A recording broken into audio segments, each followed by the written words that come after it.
If Karl Marx were to be, shall we say, magically transported in a time machine to a bar in Winchester, Virginia, what is something that, let's say, Marx could learn from talking to a redneck voter that Marx would not have known before?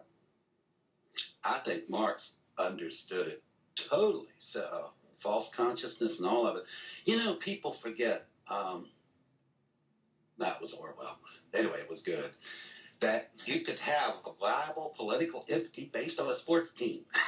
That's where working class consciousness is at. And I think Marx laid it out. You know, people bust him for getting a detail wrong or not hitting everything exactly on a timeline. I think he understood totally, and I think this white working underclass very much resembles the people in the industrial age he was talking about. There's always the idea you hear about the group mind or the hive mind and how the group mind should be wiser than individuals are. And that seems to make sense when you're looking at a Netflix or an Amazon reviewer, and I never ever rent anything with fewer than 3 stars, I'll say that much.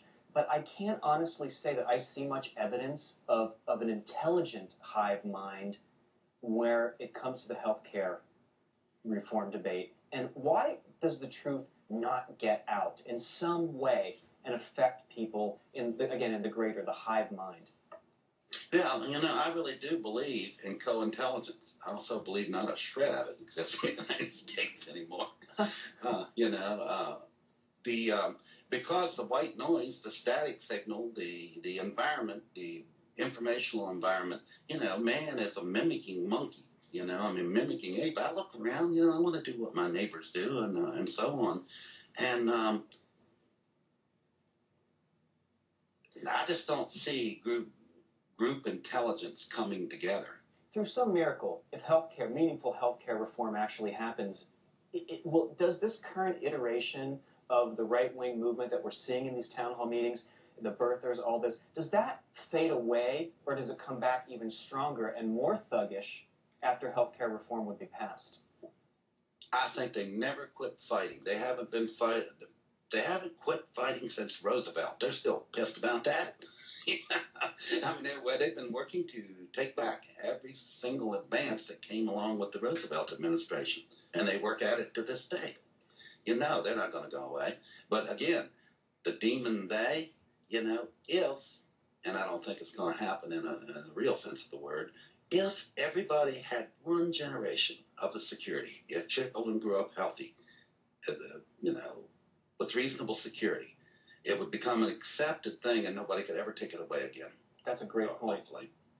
That's a brilliant point that you just made. One generation of people who have a good life.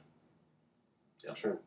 Well, you know, it gets tiresome to hear people throw around terms like fascist and Nazi and you know, they're always describing other people, of course, when they say that, and people whose views that they do not partake of. But there are some really troubling aspects to the rallies, and the tactics of disruption and bullying are most assuredly exactly what the Nazis and the Italian fascists were engaged in.